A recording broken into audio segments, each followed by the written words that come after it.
Selamat siang semuanya.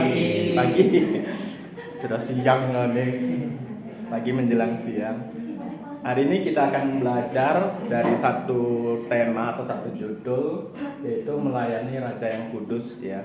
Dan ini adalah poin utama dan tujuannya ya. Jadi kita tak akan banyak habis di sini. Nggak usah, bisa baca di Suami Yesus buku panduan ya. Nah, saya memang banyak sekali masih memakai bahan yang lama dan saya hanya memodifikasi beberapa bagian dan beberapa yang menghabiskan waktu ya, terutama videonya, karena di dalam naskahnya sudah ada, dan saya juga merubah beberapa hal supaya saya mudah membawakan di dalam kelas gitu ya. Oke, teman-teman, bahwa kalau saya hari ini ingin bertanya pada teman-teman, kira-kira pernah tak lihat benda ini? Gantungan Imlek tuh.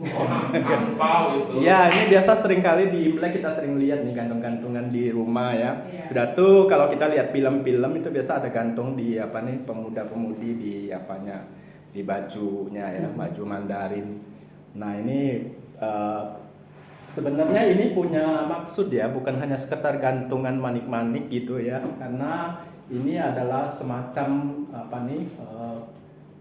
orang mengingatnya sebagai untuk enteng jodoh.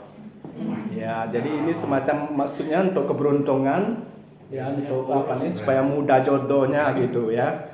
Lalu kemudian teman-teman pernah tak lihat yang ini? Ini berjodoh. Nah, ini sering ada. Cipat tuh. Ya, ini sering ada di khususnya bayi yang lahir ini seringkali dikasih ini ya. Ini orang yang percaya. Jadi juga ini biasa yang modern, ini modelnya gini ya. Ya, itu cipat-cipat nanti. Iya, taruh di bayi atau taruh bayi 5 tahun ke bawah gitu biasanya, cenderung gitu ya. Nah, karena ini dipercaya bahwa benda ini itu akan menjadi penangkal ya. Jangan kena yang yang mengkhawatirkan orang tua gitu ya. Hal yang mereka tidak bisa halangi gitu, dihalang pakai ini. Jadi ini seperti penghalang gitu ya. Ini teman-teman, dua gambaran ini bisa tidak kita kategorikan namanya apa gitu? Kalau kita ditanya jimat. Apa sebenarnya jimat itu? Ya, jadi ini kan kalau ada sesuatu benda yang jadi jimat itu artinya apakah jimat itu artinya adalah sesuatu ya, atau benda dalam bentuk apapun benda itu dipercaya memiliki kekuatan spiritual atau mistik gitu ya. Jadi ini dipercaya gitu, makanya digantung ke bayi. Kalau enggak tuh untuk apa gitu ya, atau itu untuk apa ya? Jadi dipakai, diharapkan menjadi pelindung. Masih ada ya orang-orang Konghucu yang memakai pakaian dipakai ini ya, masih ada. Khususnya yang untuk bayi ini, untuk menjadi pelindung, penangkal, dan pemberi sesuatu yang diinginkan. Tapi kalau kita berbicara dari sisi kekristenan yang kita hanya percaya bahwa Tuhan yang berkuasa gitu ya, maka hal-hal demikian menjadi sifatnya tahyul. Ya, berbeda. Kalau mereka yang percaya, maka itu menjadi suatu kepercayaan mereka, itu menjadi jimat. Ya, maka tidak heran orang yang di lain yang bukan kekristenan ya, dia membuat benda-benda tersebut sebagai jimat atau satu penghalang, pemberi gitu keberuntungan, seperti yang kita sering lihat bahwa di orang-orang yang belum Kristen itu di rumahnya ada ya, dari Gunung Kawi katanya ya. Dan kita Kristen menganggap itu sebenarnya adalah sesuatu yang sifatnya tahyul gitu ya. Apakah kita orang Kristen juga sering menemukan hal-hal itu dalam kehidupan kita? Menurut aku ada hal yang masih kita percaya ya. Misalnya ya, kalau kita sedang kebelet mau buang air kecil ya, dan kita sering kali mendengar orang bilang kantongnya batu kerikil ya. Dan saya tak tahu hubungannya apa itu ya. Nah, jadi kerikil itu akan menjadi jimat ya, karena kita mempercayainya ya. Karena kita percaya Tuhan maka itu menjadi tahyul. Tapi baru tidak lama ada satu teman di kantor Kingsun bilang ya, katanya lega katanya ada jadi sesak kencingnya menjadi hilang. Saya tidak tahu ya betul ada hubungan tidak antara batu yang dia kantongi Lama-lama jadi batu ginjal ini. masuk ke dalam batu ginjal kalau tahan-tahan. Saya tidak tahu ada hubungan tidak ya batu itu dengan itu. Tapi saya melihatnya itu sebagai sugesti mungkin ya, karena dia meyakini maka kepercayaan itu menjadi seperti yang apa dikatakan oleh hamba Tuhan tadi ya. Sesuatu yang kita yakini akan terjadi maka akan terjadi gitu ya. Kalian yakin nggak batu itu maka itu akan terjadi kira-kira begitu ya. Jadi ini batu itu akan menjadi jimat ya. Jadi jimat itu bukan hanya sesuatu yang dikantongi atau diapain gitu, tidak begitu ya. Sesuatu yang kita yakini dan itu tidak masuk akal itu akan bisa menjadi jimat di dalam kehidupan kita. Ya. Dulu bapak saya selalu ajari kalau malam hari jangan tunjuk ke atas bulan itu, nanti telinga kamu putus katanya. Nah, saya tidak percaya itu ya. Dia mungkin ngomong main-main, mungkin ada masuk tujuan. Seperti apa yang Lause Yuliana ngomong kemarin, ada yang tukang kasur. Ya itu bisa hisap darah gitu. Jadi orang tua mungkin takut anaknya orang asing yang tidak dikenal, maka ya diberilah akan hal-hal itu untuk menakut-nakuti anak-anak gitu ya. Jadi itu tahyul ya, tahyul. Nah teman-teman, sebenarnya ya hari ini kita akan belajar dari satu bangsa, yaitu bangsa Israel. Ya bangsa Israel itu kalau kita lihat adalah bangsa yang dipilih Tuhan, betul ya, bangsa yang dipilih Tuhan. Tapi ya kita melihat dari cerita hari ini yang akan kita pelajari bersama-sama ya, bangsa Israel itu akhirnya juga ya mereka tidak lepas dari yang bersifat tahyul ini. Ya kenapa? Karena mereka memakai tabut perjanjian bagai sebuah jimat.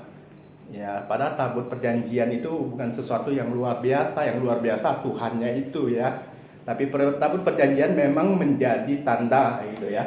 Mungkin kita akan lebih lebih jelas nanti akan mendefinisikan tabut perjanjian. Ini tabut perjanjian. Ya, kita cari tahu tentang tabut perjanjian ya.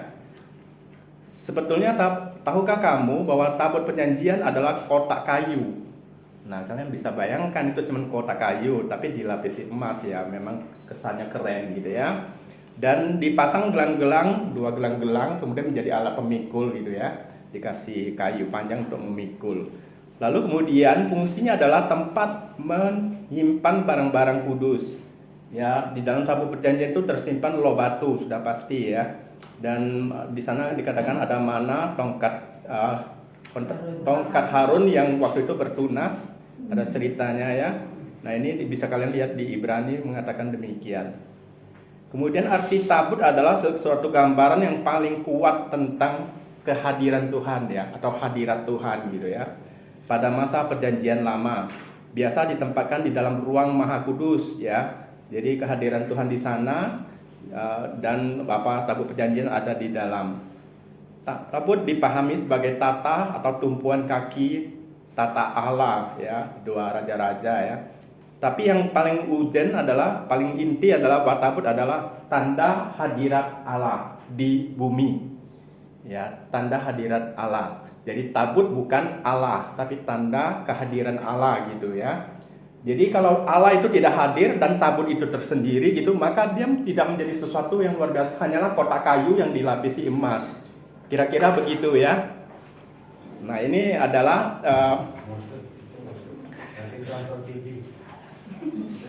ya. Ini adalah PPT yang dibuat oleh Lause Acong dulu ya, saya masih ingat ya. Dan saya sangat suka sekali, maka saya tetap memakai temanya ya. Oke. Nah, kita akan melihat cerita sejauh mana ya orang Israel telah berpaling dari Allah, meskipun Allah menunjukkan kuasanya tidak setiap orang menyadari kedaulatannya ya. Mari kita lihat perbedaan respon dari tokoh-tokoh secara personal maupun secara bangsa yaitu bangsa Israel dan Filipi. Kita tahu bahwa pelajaran hari ini teman-teman itu mengambil 7 pasal ya. Jadi 1 Samuel pasal 1 sampai pasal 7. Ya, kalau kita mencoba mengklasifikasikan bahwa pasal 1 sampai 3 itu berbicara tentang personal tokoh-tokohnya. Ya, personal tokoh-tokohnya. Di sana ada beberapa tokoh yang akan kita lihat satu persatu ya. Ada beberapa sih hendak kita Dan kemudian ada pasal 4 sampai 7 itu berbicara mengenai bangsa dan sikapnya.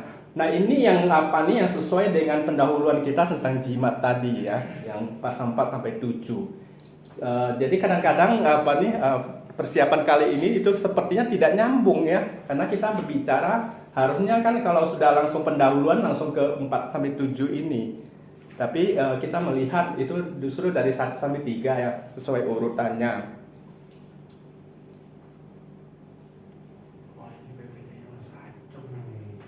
Ya, ini adalah tokoh pertama yang akan diceritakan.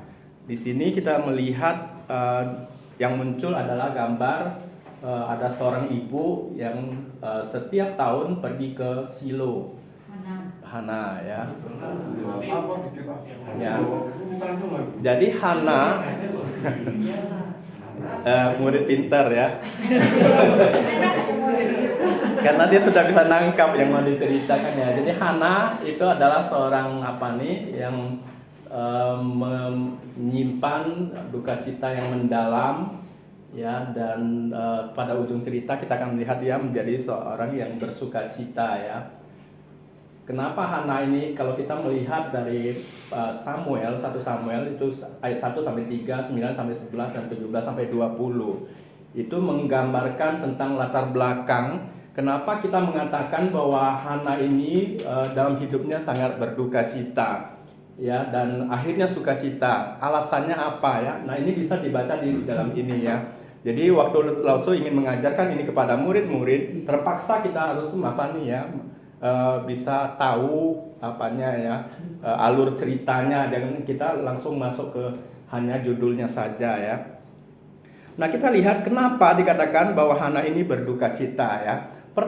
Yang pertama sekali esensi adalah dia tidak punya anak atau mandul sampai usianya gitu ya. Jadi sepertinya sudah hampir tidak mungkin punya anak lagi, kira-kira begitu ya. Dan dia berduka cita juga karena suaminya Elkana itu punya 2 istri, Penina dan Hana ya. Dan duka citanya karena dia tidak punya anak, maka dia menjadi bahan bully ya dari istri keduanya. Jadi ini satu duka cita yang sepertinya menjadi objek dari cemooh, objek dari penghinaan gitu ya, dan itu berjalan terus. Tapi ada sesuatu yang luar biasa dari Hana ya. Kalau kita melihat yang diceritakan di dalam kitab Samuel ini, bahwa dia setiap tahun pergi ke Silo ya, berarti dia seorang yang setia beribadah ya. Jadi Hana meskipun di dalam segala kepahitan hidupnya tidak meninggalkan Tuhan, kira-kira begitu ya kalau kita mau intikan gitu ya. Dia setiap tahun pasti ke Silo, dan di dalam waktu dia beribadah ke Silo itu, maka dia mengambil kesempatan itu untuk berdoa ya, memohon akan apa yang menjadi kesulitannya kepada Tuhan. Jadi ada kesetiaan untuk beribadah, dan ada relasi sama Tuhan ya, mau mengungkapkan apa yang menjadi kesulitannya ya. Kemudian kita tahu singkat ceritanya, akhirnya Hana ini ya, yang dia bertemu dengan Imam Eli waktu itu ya, dan kemudian di dalam doanya akhirnya sampai, karena sudah begitu lama dia pergi ke Silo tidak punya anak juga, maka kemudian dia melahirkan Najar ya. Dan anak yang akan dilahirkannya itu juga anak yang merupakan Najar. Kalau minggu yang lalu kita belajar ngajar tentang Nazir ya. Jadi dari kandungan sudah ditentukan oleh Allah gitu ya. Tapi ini anak yang Ya, ini Najar ya. Najar anaknya oknumnya itu menjadi Najir gitu ya. Karena salah satu dari apanya simbolnya adalah betul rambutnya tidak boleh dipotong. Ya, kalau kita lihat di cerita rambutnya tidak boleh dipotong. Kemudian dengan singkat cerita bahwa waktu dia bertemu dengan Eli, kemudian dia dikira perempuan yang mabuk begitu. Kemudian singkat cerita kalau kita ingin mengambil ayat untuk dikatakan kepada murid-murid kita bahwa akhirnya Tuhan mengabulkan doa Hana. Ya, pertama sekali saya menjadi guru sekolah minggu saya pakai bahan ini untuk cerita ya. Waktu itu banyak menimbulkan tanya-tanya dari guru-guru senior yang di belakang semua waktu itu ya. Karena dulu memang guru senior tuh kalau itu diwajibkan tuh hadir di sana. Kalian yang penataran sekarang ini sudah enak ya. Iya. Ya. Yang buat penataran saja yang hadir di sana. Dulu semua guru disuruh di belakang. Ya kan nanyanya yang enggak tuh. Enak nanyanya yang logis, kalau enggak logis kan enggak lucu kita. Ya, jadi Hana itu adalah berkarakter setia dan percaya. Kalau tidak percaya dia tidak akan berdoa terus. Atau lagi dia sudah merasa dia tidak mungkin lagi punya anak ya, untuk apa lagi saya ngomong terus sama Tuhan ya. Tapi setiap tahun dia pergi, setiap kali dia berdoa dan doanya itu lama sekali ya. Hampir dan dikira oleh Eli sebagai perempuan mabuk ya. Jadi kita melihat karakter si Hana adalah seorang yang setia dan percaya Allah berkuasa sebagai hakimnya, khususnya di dalam penderitaannya, khususnya di dalam penghinaan oleh istri keduanya. Ya, dan kita lihat dia juga menganggap Allah sebagai yang berkuasa atau pencipta. Ya, maka itu dia tidak putus harapan dengan doa-doanya dan akhirnya dikabulkan. Ya, dan pasal 1 dan 2 ini ditutup dengan nyanyian Hana. Ya, nyanyian Hana, dan ayat 1 sampai 8 kita melihat nyanyian Hana ini.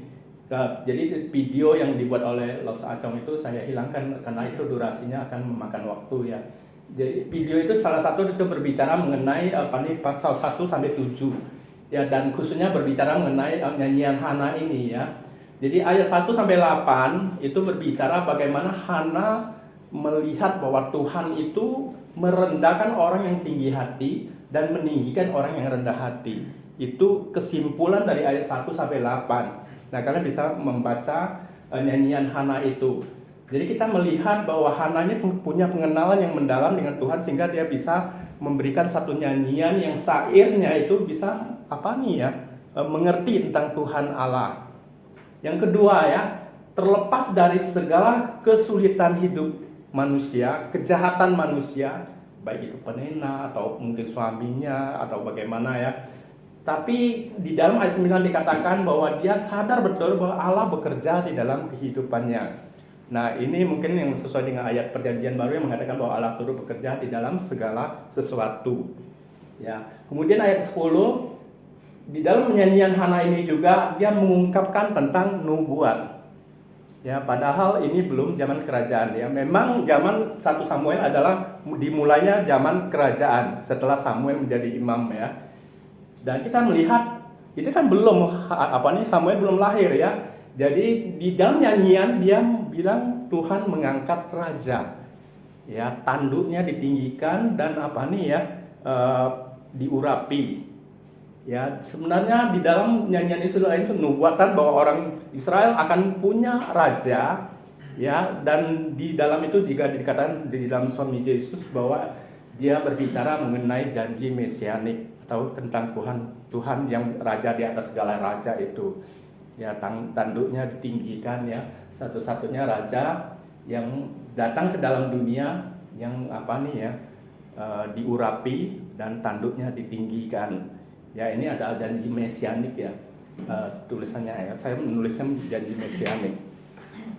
Jadi kesimpulan dari tokoh Hana ini ya, bahwa dia adalah seorang yang menyembah dan memuji Tuhan. Ya, ini penting yang saya keluar terakhir ini karena itu akan ada di aplikasinya ya. Nanti kita minta murid supaya bisa jawab ya, respon manusianya dan bagaimana Allah merespon kehidupan manusia yang di dalam aktivitasnya gitu ya. pasal 2 dan 3. Pasal 2 dan 3 ini anaknya sudah lahir Samuel ya. Maka ini ada dibandingkan di dalam slide kita tentang perbedaan antara anak Imam Eli dan Samuel. Ya, anak Imam Eli itu adalah, ada yang tahu? Hofni dan Pinehas ya. Oke. Nah, di dalam 1 Samuel pasal 2 ayat 12 dikatakan kesimpulan tentang anak Imam Eli. Ya, jadi dia ini selevel dengan Samuel. Kalau ini anak kandung Imam Eli, kalau Samuel anak angkat, anak yang dianggap anak oleh Imam Eli karena dia tinggal di Silo ya. Setelah lahir kemudian setelah habis menyusui kemudian diberikan ke Bait Allah. Ya, sehingga dia menjadi anak angkat dari Imam Eli ya. Jadi ini anak kandung versus anak angkat kalau kita mau katakan begitu ya. Nah, bagaimana anak Imam Eli ini? Ya, kalian bisa baca, maka menurut saya kita tetap harus membaca ayat-ayatnya. Ya, kenapa? Karena kita ingin ceritakan murid, maka kita harus tahu background ceritanya. Ya, anak Imam Eli adalah anak imam yang tidak punya sopan santun kalau di dalam istilah kita, tidak punya rasa hormat dengan Tuhan, karena mereka melayani di dalam rumah Allah, ya, tapi mereka melakukan banyak hal yang memalukan, ya, korup, ya. Jadi persembahan itu mereka cicipi dulu ya, kurang ajar betul sama Tuhan ya. Ini mau ditabok malaikat ini anak Imam Eli ini. Maka iya, mereka korup ya dengan persembahan harus lewat tangan mereka, kemudian mereka gunakan itu dulu. Mereka yang mencicipi, ya ini sama sekali seperti membelakangi Tuhan istilahnya jadi ya. Jadi betul-betul sikapnya ini digambarkan di dalam 1 Samuel pasal 2 ayat 12. Ada yang mau baca? Mungkin Dr. Karniati baca 1 Samuel 2 ayat 12. Apa kesimpulan tentang anak Imam Eli ini? Mereka tidak memindahkan Tuhan. Dan mereka baca ya? Ya, baca. Ayat 12, adapun anak-anak laki-laki Eli adalah orang-orang bersila, mereka tidak memindahkan Tuhan. Iya, ya kalau kita lihat di sana karena sifatnya yang tidak mengindahkan Tuhan, ya, dan ayat itu dengan jelas mengatakan bahwa mereka adalah orang yang dursila, tidak punya sopan santun gitu ya. Bahkan Allah yang Maha Kuasa saja bisa dianggap remeh begitu, dihina dengan cara yang tidak baik. Dan mereka juga ada di dalam cerita sana bahwa mereka mengganggu perempuan yang masuk ke rumah ibadah ya. Jadi betul-betul ini adalah kesimpulan yang tepat sekali dengan 2 anak Imam Eli ini, dursila. Ya. Bagaimana kita bayangkan itu atau dibandingkan dengan Samuel? Ya, dan kita tahu bahwa Samuel ya kalau di dalam ayat 2 sampai 26 mungkin Linda Fernandus dan kesimpulannya nanti sekaligus ya. Tetapi Samuel yang muda itu semakin besar dan semakin disukai baik di hadapan Tuhan maupun di hadapan manusia. Kesimpulannya dia seorang yang Pancasila. hukia, betul ya. Disukai oleh manusia maupun oleh Allah ya. Kadang-kadang ada banyak orang yang disukai oleh Allah, belum tentu disukai manusia gitu. Ada yang begitu ya. Ada yang disukai manusia tapi Tuhan tidak suka tuh orangnya, penuh dengan kemunafikan. Ya, jadi ini luar biasa, dia disukai oleh Allah dan disukai oleh manusia ya. Eli juga suka dengan Samuel gitu ya. Dan di dalam 1 Samuel 3 ayat 10 Lose Desi.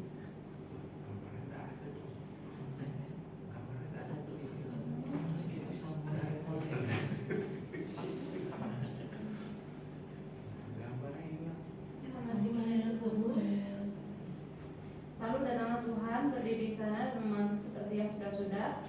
Samuel dan Samuel menjawab, berbicaralah sebab hambamu ini mendengar. Ya, kita lihat di sana dialog itu memberitahukan kita bahwa Samuel adalah seorang yang taat sama Tuhan ya. Pertama dia tidak tahu suara itu suara siapa, dia kira Imam Eli manggil dia ya. Sampai ketiga kalinya Imam Eli ngeh gitu ya. Kemudian kasih tahu dia kalau dia berbicara lagi, katakanlah kepada suara tersebut, ya, dengarkanlah hambamu katakanlah hambamu mendengar gitu ya. Jadi seperti yang dikatakan itu ya. Jadi kita lihat di sini bahwa Samuel itu seorang yang mau mendengar, ya, atau dengan kata lain dia adalah seorang yang taat. Dan akhirnya hidupnya dipakai untuk melayani Tuhan ya. Ayat 19 kita bisa baca juga itu ya.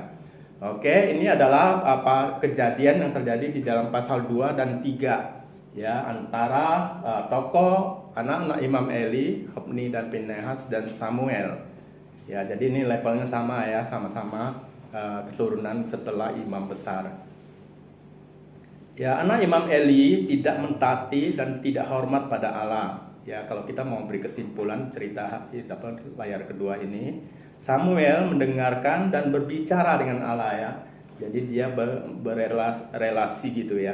Dan kita tahu akhirnya dia menjadi pelayan Tuhan ya. Dan imam yang sangat intens sekali di dalam masa kerajaan Saul maupun Daud. Yang keempat, pasal keempat, seperti yang saya katakan tadi bahwa pasal 1 sampai 3 itu berbicara mengenai tentang bagaimana keutusan Tuhan terhadap sikap manusia gitu ya. Itu bersifat personal. Jadi yang kita ambil hanya tiga tokoh, Hana, anak Imam Eli dan Samuel. Nah, pasal keempat ini berbicara tentang bangsa gitu ya, tentang bangsa. Di dalam 1 Samuel pasal 4 ayat 16 ayat 1b sampai 2 itu dimulailah satu cerita mengenai bahwa Israel kalah melawan Filistin dan ada 4.000 orang Israel itu mati. Ya, ini ada sesuatu yang berita yang agak sedikit kok bisa begitu ya, ketika kita tanyakan di dalam pikiran kita. Ya, kenapa? Karena mereka berperang itu tidak di dalam arahan Tuhan gitu ya. Tuhan tidak menyuruh mereka, Tuhan tidak memberikan mereka harus bagaimana seperti mereka berperang di Yeriko, di mana gitu ya. Tuhan selalu ada arahannya.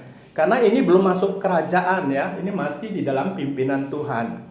Ya, jadi mereka harus mendengar imam mengatakan mereka harus bagaimana, tapi mereka pergi sendiri.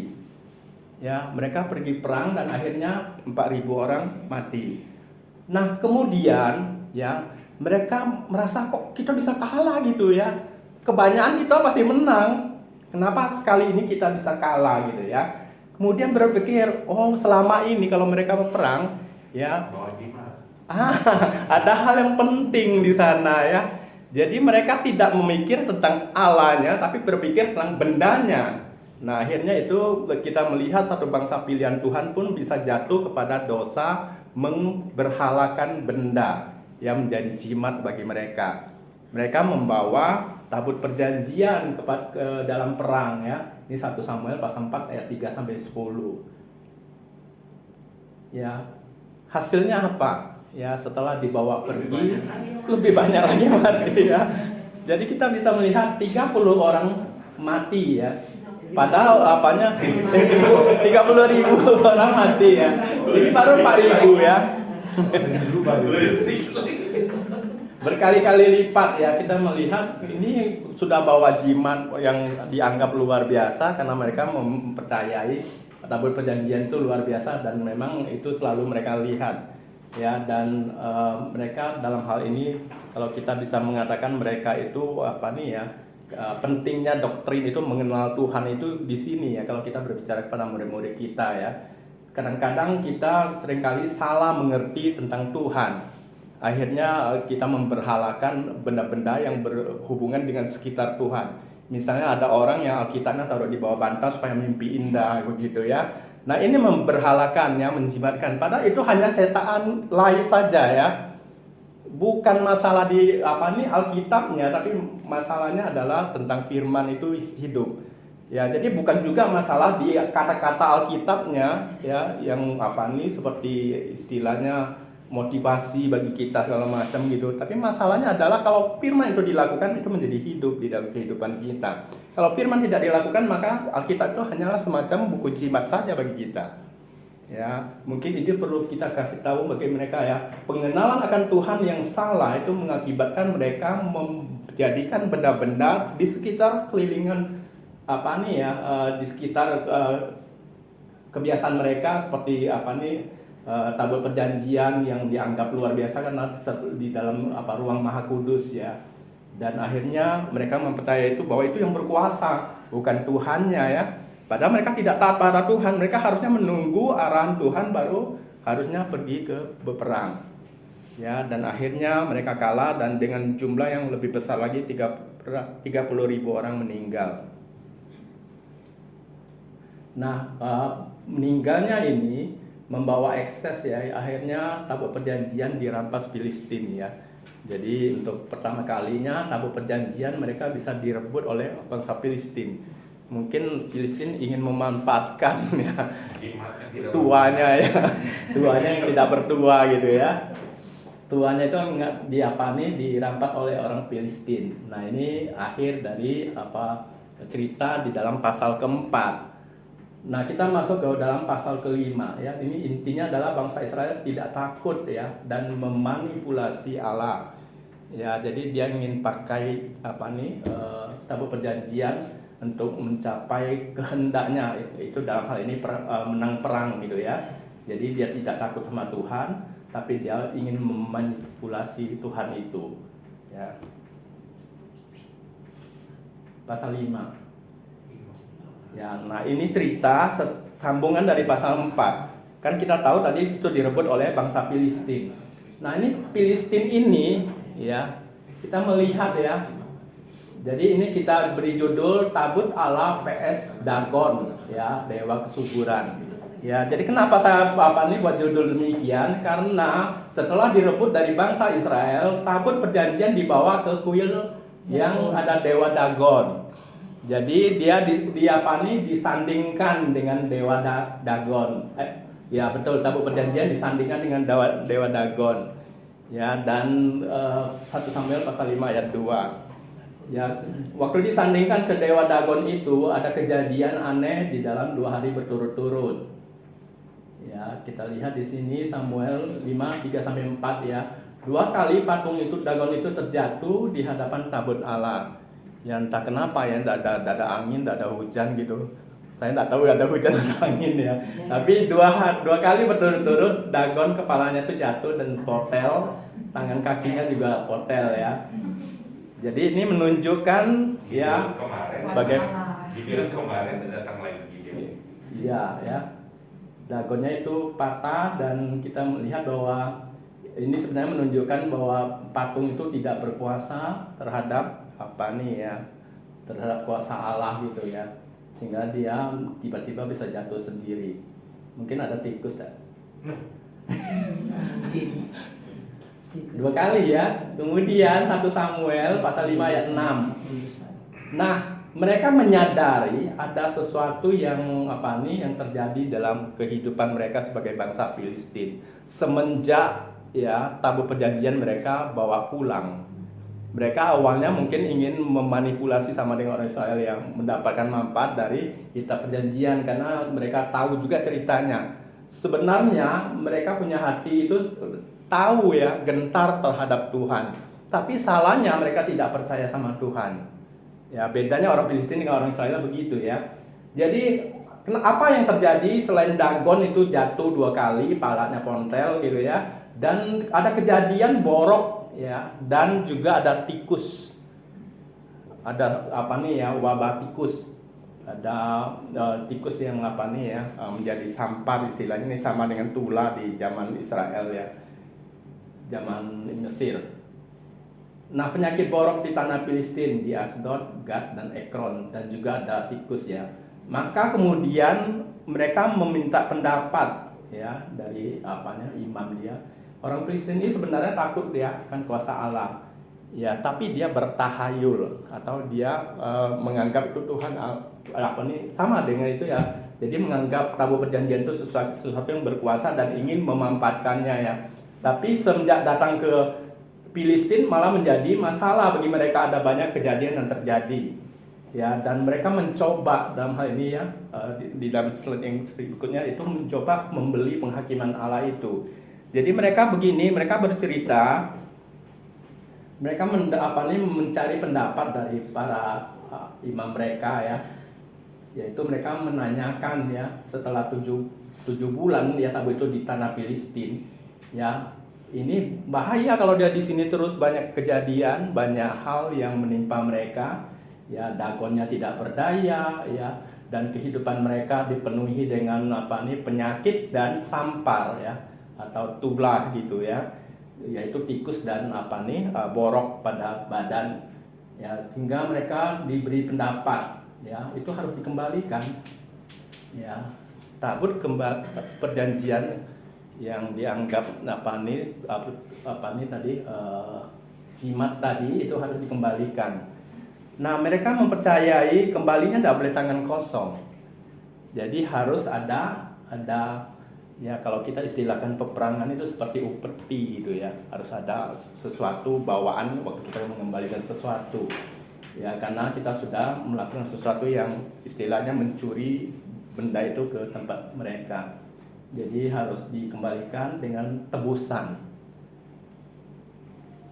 Ya, dan waktu mereka mengembalikan ya, maka tebusan itu sesuai arahan para imam mereka, yaitu mereka harus memberikan tebusan itu yang berhubungan dengan borok dan tikus. Ya, maka diberikanlah gambaran atau benda yang berbentuk borok dan berbentuk tikus tapi dari emas sebagai tebusan. Ya, waktu mereka membawa kembali dengan disertai benda-benda tersebut untuk menghilangkan ya musibah itu dari mereka. Nah, waktu mereka sampai di Bet Semes ya, ini sudah tanahnya Israel. Ya, di sana ada ya, dikatakan di sini ada 70 orang yang orang Israel yang tidak menghormati Tuhan. Karena tabut perjanjian itu mereka buka ya, padahal itu kan tidak boleh dibuka ya. Mereka membuka dan akhirnya mereka 70 orang ini mati oleh karena tidak menghormati kekudusan Tuhan. Jadi apa yang dipikirkan orang Filistin, bangsa Israel tentang tabut perjanjian, kalau kita bisa pertanyaan ini, maka kita bisa tahu satu hal, bahwa mereka sama-sama menganggap tabut perjanjian sebagai jimat. Kalau kita lihat cerita ini ya. Tapi di dalam konteks ini kita melihat ada perbedaan orang Israel dengan orang Filistin, karena pengenalan dengan Allah kan berbeda. Mereka memang kalau Allah itu kan sudah dari awal bersama-sama dengan orang Israel ya. Tapi orang Filistin bukan orang yang percaya Tuhan. Mereka percaya kepada Baal dan semua dewa-dewa begitu ya. Jadi mereka mengenal tabut perjanjian itu memang sama-sama seperti jimat, tapi dari dalam konteks yang berbeda. Makanya karakter yang keluar dari diri mereka itu berbeda ya. Mereka hanya ingin memampatkan kalau itu Filistin, tapi kalau orang Israel itu melakukan itu karena mempercayai bahwa itu menjadi jimat. Jadi dipercaya bendanya itu. Tapi kalau Filistin memampatkan benda itu gitu, ada sesuatu yang berbeda. Memang sama-sama kata akhirnya memampatkan ya, tapi latar belakang yang membelakangi mereka itu berbeda. Jadi intinya bahwa 70 orang ini yang di Semes ini tidak menghormati kekudusan Allah ya, karena mereka berani, padahal ada aturan tidak boleh dilakukan oleh mereka ya. Mereka tidak menghormati kekudusan Tuhan dengan membuka itu, dan akhirnya 70 orang ini mati ya.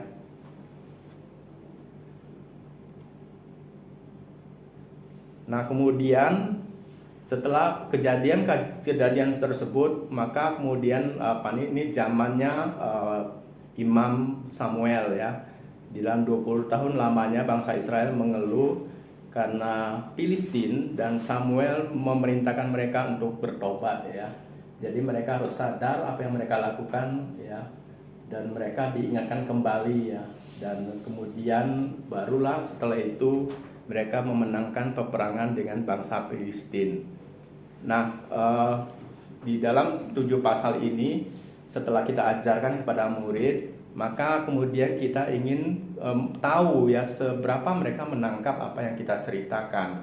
Ya, dan setiap slide tadi ayat pasal-pasalnya itu saya selalu tulis di bawahnya itu ya. Nah, itu akan kita kembali ulang ya pada mereka ya. Jadi kita lihat di sini respon manusia pada Allah dan sebaliknya respon Allah kepada manusia. Ya, pertama ya, kalau ini saya hanya catat di di catatan kakinya. Teman-teman bisa lihat ya, misalnya Hana. Kalau saya tanya, apa yang menjadi respon Hana pada Allah? Tadi ada kata kakinya itu, memuji dan menyembah Allah. Lalu bagaimana Allah merespon akan Hana? Yaitu Allah mendengar dan menjawab doanya. Ya, kalau kita lihat dari cerita tersebut. Dengan kata lain, di dalam konteks Hana ini, Allah peduli di dalam kehidupan umatnya. Ini umat yang bersifat personal ya. Lalu kemudian yang kedua kita berbicara tentang anak Imam Eli. Bagaimana respon anak Imam Eli ya? Dia tidak mentaati dan tidak hormat pada Allah. Ini tidak keluari ya, karena kita ingin lihat murid. Tapi jawabannya ada di catatan kaki ya. Dia tidak mentaati dan tidak hormat pada Allah. Di di bawah itu sudah ada. Dan karena itu Allah menghukum mereka ya. Jadi di dalam peperangan itu ya yang 30.000 orang tewas itu, salah satu dua orang anak Imam Eli itu tewas di sana di dalam peperangan itu. Dan waktu dia pulang, bapaknya tuh mungkin jantungan mungkin. Ya, nengok anak Imam Eli mati, kemudian dia juga ikut mati. Ya, Imam Eli kedua anaknya itu mati. Ya, itu kalian bisa baca lebih jelas di dalam pasalnya ya. Lalu kemudian yang ketiga kita tanya respon Samuel itu bagaimana? Tadi di sana dia mendengar ya dan berelasi dengan Tuhan atau berbicara.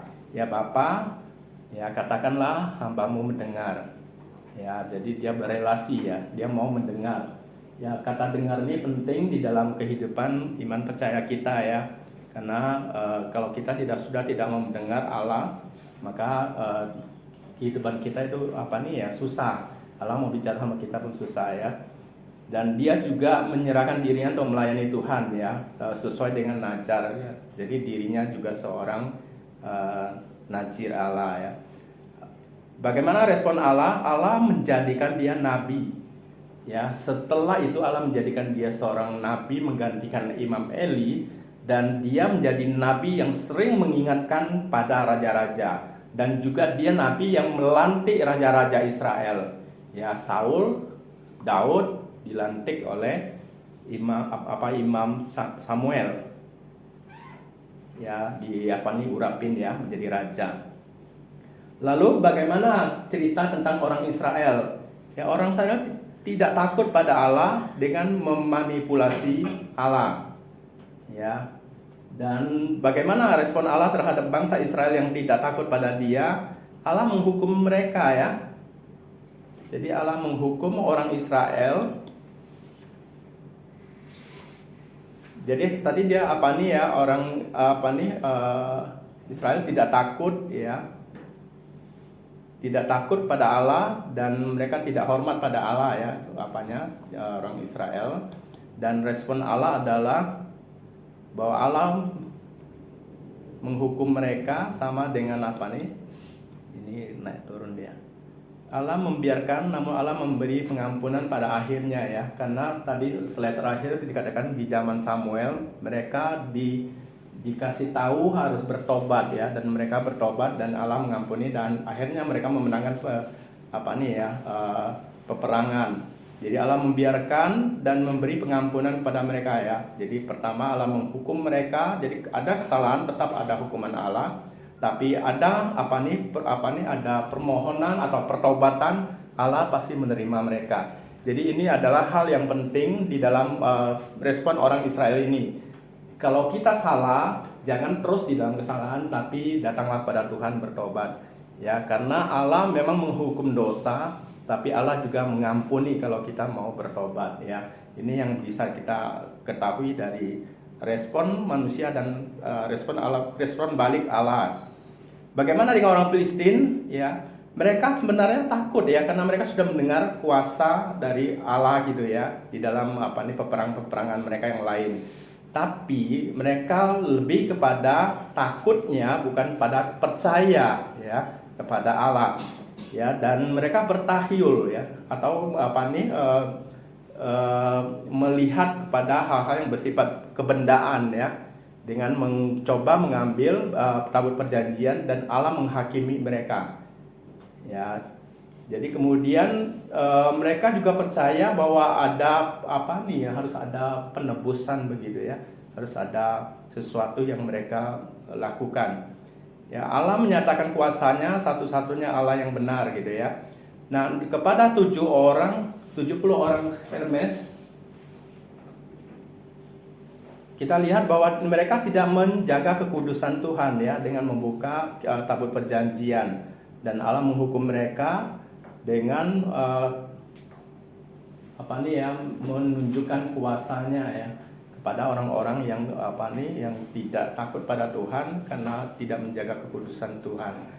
Jadi ini kira-kira yang mungkin kita bisa tanyakan kembali pada anak-anak ya, agar kita bisa tahu bahwa apa yang kita ajarkan di dalam 7 pasal itu apakah mereka bisa nangkap intinya. Ya, apakah mereka bisa nangkap intinya? Lalu yang terakhir di slide terakhir ini aplikasinya ya. Tabut perjanjian di dalam literatur Israel yang kemudian dan kemungkinan tabut asli sudah dihancurkan segera setelah pemerintahan Salomo ya, selama penyerbuan Raja Sisak. Satu raja ini ada ayatnya dalam Ibrani pasal 9. Tabut nampak lagi dalam suatu deskripsi atau pernyataan ya tentang ibadah PL yang secara luar biasa digantikan oleh Yesus Kristus. Jadi eksistensi dari tabut itu di dalam perjanjian baru itu digantikan di dalam tubuh Kristus ya, yang dikatakan di dalam waktu peristiwa kayu salib itu tabut Allah terbelah 2 ya. Dan kemah suci karena Yesus berkemah di antara kita ya, Yohanes 1 ayat 14. Ayat Tuhan menjadi manusia. Ya, jadi hadirat Tuhan yang kita sudah tahu tadi ya, arti dari tabut adalah keberadaan Tuhan gitu ya. Dan sekarang digantikan adalah di dalam Kristus, manusia Kristus yang hadir di dalam kehidupan manusia ya. Andaikan tabut Allah masih ada sekarang, maka tabut hanya bernilai seperti benda bersejarah.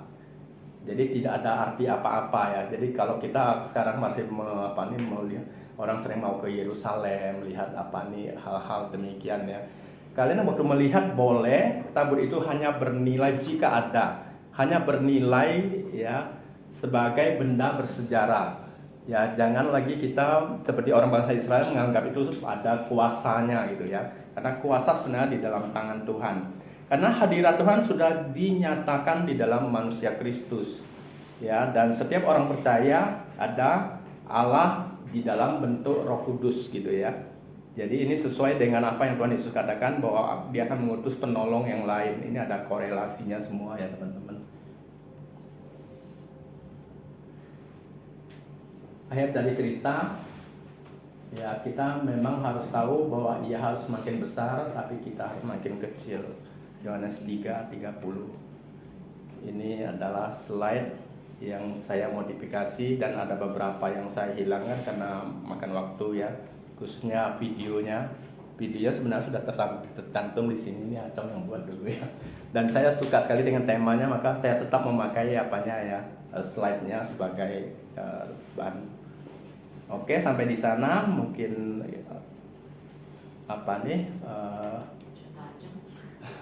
Canda Acong ada mau kasih pendapat karena ini adalah PPT awalnya dari dia. Ada pendapat Pak Acong? Bagus, terlalu panjang ya. Iya, panjang ya, 7 pasal. 7 pasal. Terlalu panjang waktu. Dia tadi poin utamanya apa? Jadi itu kan. melayani raja apa nih ya? Ya harus pakai besar tapi kita Tapi kalau dari bahannya kalau dipotong tuh hilang, aneh. Iya, dia Pasalnya kan 7. Tujuh. Kalau nggak di ini nggak Sekilas. Nanti mungkin langsung buka slide yang ilustrasi tolong. ilustrasi. Iya, ilustrasi. Oh, yang apa jimat ini ya? Iya, buka itu tolong. Yang pertama. Nah, dua. Itu bunyi belakangnya sama. Enteng jodoh, penangkal. Nah, ini mas aku yang dari sisi seorang Kristen yang kita tidak boleh sebut tahayul itu sebenarnya. Kalau menurut aku berhala tepatnya sampai ke ujung kita harus konsisten itu berhala. Karena bangsa Israel anggap tabut Allah ini jadi berhala. Maksudnya waktu perang dia tidak minta petunjuk Tuhan, dia bawa tabut itu pergi perang. Jadi berhala itu bukan tahayul, bukan jimat kalau menurut aku itu. Di tempatnya di situ kita pakai bahasa berhala mungkin. Karena konteks pendahuluan kita itu berbicara mengenai jimat ya. Betul, jimat sudah. Sesuatu yang kita Di situ. percayai. Kan jimat kan ini, dijelasin di atas sana. Dan jimat itu kan kita bisa artikan ke ujung itu harus kita konsistenkan adalah berhala sebetulnya. Bukan tahayul. Kalau tahayul itu cerita yang tak tahu juntrungan kalau menurut aku ya. Tak tahu asal usulnya gimana, itu cuma kayak cerita turun-temurun dianggap jadi kepercayaan, dianggap benar gitu. Tapi kalau ini kasusnya bukan dianggap benar, ini jimat. Jimat itu jadi berhala, jadi objek pengganti gitu kalau menurut aku. Ya, pendapat yang lain? Karena di dalam cerita tadi ada juga apa nih ya, bangsa apa nih, kalau di dalam Suami Yesus buku panduannya itu, jadi bangsa Filistin itu bertahayul. Ya, jadi maka sama persis halnya mengenai orang Israel Jadi, ini. kalau yang aku tangkap dari Filistin itu gini, dia beranggapan bahwa tabut itu, oh ini dewanya orang Israel ini di tangan kita loh, supaya dewanya bela kita. Nah di situ barang tabut Allah ini dijadikan berhala sama mereka, dijadikan sama dengan dewa Dagon, makanya ditaruh serempak dengan dewa Dagon di kuilnya. Ya itu yang seperti yang saya katakan bahwa di dalam Suami Yesus dikatakan itu bertahayul. Makanya saya katakan di Tapi sini kalau dari itu sisi Kristen bukan Kristen tahayul, itu berhala menurut aku. berhala. Diberhalakan jadinya. Jadi kalau Kan di situ kan bunyi tuh dari sisi orang Kristen gimana? Dari sisi orang Kristen yang kita harus pegang itu jadi berhala. Jadi kalau mungkin lihat dari latar belakang kan Israel itu kan berada di tengah-tengah bangsa-bangsa yang Tidak percaya penyembah Tuhan. berhala. Jadi terikut itu loh. Mungkin kalau untuk dikatakan sebagai tahayul kepercayaan kepada sesuatu yang tidak nyata atau tidak memiliki dasar. Tahayul juga dapat diartikan sebagai sesuatu yang hanya ada dalam hayalan. Nah kalau untuk kasus ini mungkin bisa dikatakan sebagai boleh sebagai jimat atau berhala sih oke. Karena jimat itu kan biasanya yang kita ketahui jimat itu ada dalam bentuk benda. Nah, kalau orang kadang suka ada gantung satu bundelan di pintu atau apa kan, nah itu orang-orang Chinese Jadi kepercayaan. jadi itu jimat ya. Kalau tahayul ya yang ada yang tidak gitu kan, yang tidak nyata ya. Tahayul, bertahayul itu berarti umumnya pasti dilakukan oleh orang-orang bangsa yang tidak kenal Tuhan ya. Itu lebih umum, pasti semuanya banyak bertahayul. Nah jimat itu lebih kepada sesuatu yang benda yang ada kelihatan bentuknya, yang dipegang, yang disimpan, yang dijepit di baju. Ya yakin ada kuasa di benda itu gitu ya. Kata-katanya aja diganti Rasul Yesus. Iya boleh, tidak masalah. Kita berhala. Tapi mungkin kalau tahayul itu sebatas kalau kita Kristen tidak mempercayai, Iya. itu bisa jadi tahayul. Tapi ketika kita orang Kristen kita mempercayai itu jadi berhala. Itu ya. Sesuatu yang kita percaya di luar dari Tuhan itu kan berarti kita sudah menyembah berhala itu. Misalnya kayak orang Filistin itu kan mereka pertama bertahayul mereka taruh. Tapi ketika mereka melihat wah ada kejadian dapurnya rusak, jadi mereka merasa itu wah itu jadi berhalanya ini gitu dikembalikan. Sebenarnya Dan kalau tahayul itu kepercayaan nggak? Kepercayaan. Maksudnya Tapi kan itu nggak nyata, kata ya. kerja yang dibendakan, sedangkan berhala itu bendanya.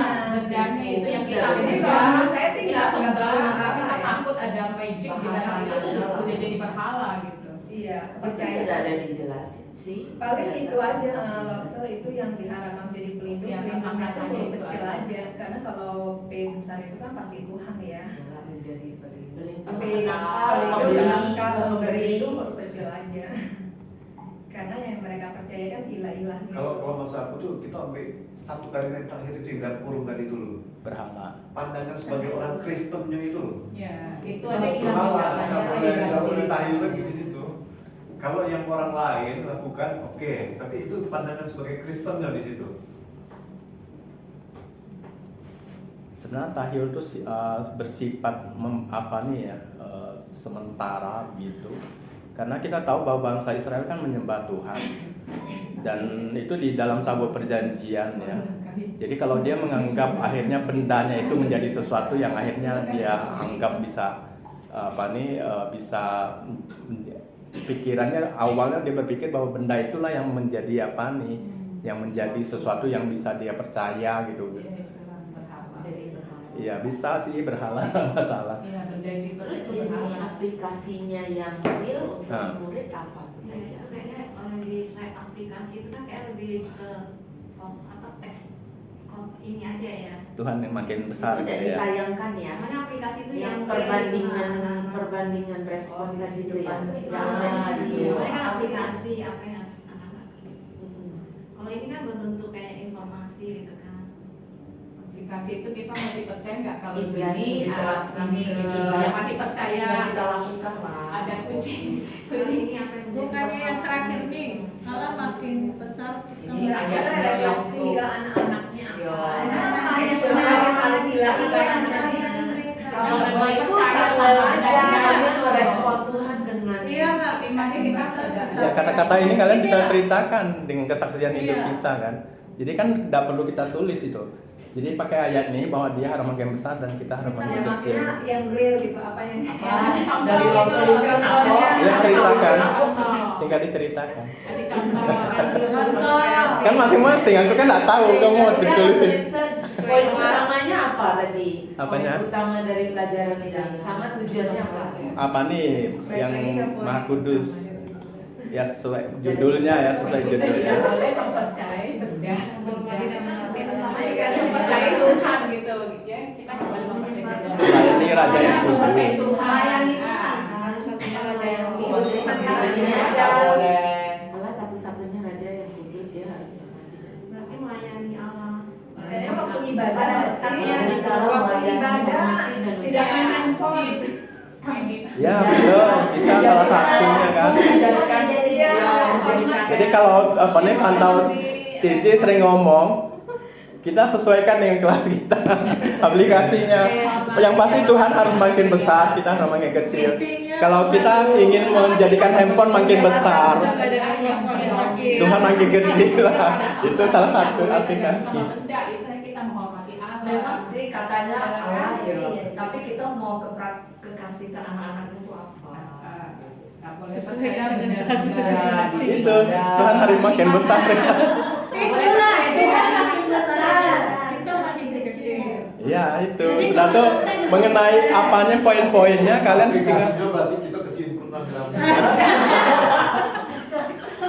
Agak bingung kalau ke arah sini Iya. sih, kalau menurut aku lebih yang realnya itu adalah kalau memang kita mau fokus tentang Allah yang memang kita, Allah yang sejati yang memang kita percaya, yang kita layani, kita hormati, kita taati, berarti terhadap benda-benda asing yang mungkin pengaruh dari keluarga, nenek moyang, yang Buang. yang jimat-jimat, yang tentang kepercayaan yang tahayul, Yang batu segala kerikil. macam, itu yang harus kita buang. Kita gitu. buang Jangan- semuanya. jangan Jadi sampai kita percaya. itu juga kalau seberkat Tuhan itu yang Iya. Tuhan berikan itu karena kita lebih menjadikan berhala daripada Tuhan Iya. sendiri. Oke, nanti kita apa nih ya kita Iya, masukkan. tambah. Nah, itu bisa juga ambil sikap Iya. Ibadah kita lah. sikap Samuel merespon terhadap Allah kan. Ya, nanti kita masukkan beberapa contoh di bawah aplikasi ya. Dihubungkan dengan bahwa kita Nah, harus ngomong betul ya, ini kamu hati-hati ngomong soal itu. Jangan nanti itu sampai rumah, bapak masih sembahyang dibuang-buang. Saya. Mungkin tidak sampai sejauh itu lah ya anak-anak. Maksudnya kan Tapi betul kan kalau Bisa, betul tadi bisa. itu Ekstrimnya nih, itu kan gantung seperti tapi setelah dulu nanti Iya. sampai masih bisa ikhlas. Kalau aku dulu sih Tahu, aku udah buang sih, tapi aku dulu kayak kayak disuruh gini, sembah, aku udah sembah lagi tapi gitu. kan yuk begitu nanti kamu bisa bercanda dulu pernah bilang gitu. Itu kan pernah kejadian begitu.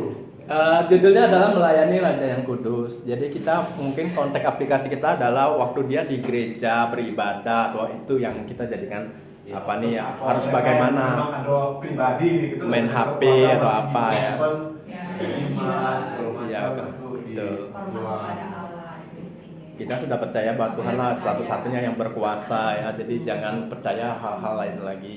Atau kita jangan tidak mengutamakan Tuhan, tapi misalnya mengutamakan HP kita atau apa nih. Kadang-kadang kita mengutamakan pendidikan kita gitu ya. Ada hal-hal yang kita berhalakan dalam hidup ini. Jadi itu bisa jadi contoh. Kita tidak perlu singgung-singgung agama sih. Tapi benar agama itu menurutnya harus dikasih tahu, tidak ada masalah sih. Asal kita kasih pengertian.